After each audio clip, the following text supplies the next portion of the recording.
जय जगन्नाथ। समस्त दर्शक बंधु मानक मोर नमस्कार। आज यही वीडियो माध्यम रे चलंतु किसी जानिबा। स्नान करे निज गृह को गला बेले पाद को न धोई गृह को पशिले कौन हुए ताहा विषय आज आलोचना करिबा। चलंतु किछि श्लोक माध्यम रे किछि कहूछि। बिना पादेन धौतेन स्नात्वा गच्छते मन्दिरं संवत्सरं कृतं पुण्यं तत्क्षणात् वनस्यति।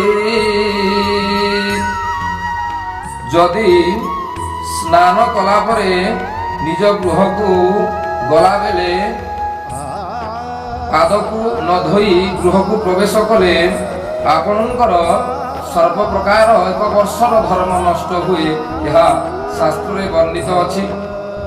एवं कौनसी देवता मंदिर विष्णु मंदिर जे कौनसी मंदिर को गले पाद को न धोई जदि कौनसी मंदिर को प्रवेश करिवे ताहले आपणकर एक वर्षर समस्त धर्म नष्ट हुए बोली पुराण रे यह प्रमाण अछि।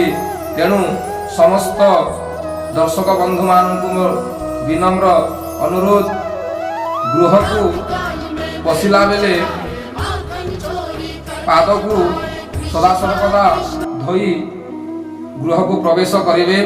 एवं कौनसी देवता मंदिर विष्णु मंदिर जे कौनसी मंदिर को आपण जाउछंती जदि जीवे सर्वप्रथम रे मंदिर बाहरे आपणकर पाद को धोई मंदिर को प्रवेश करिवे।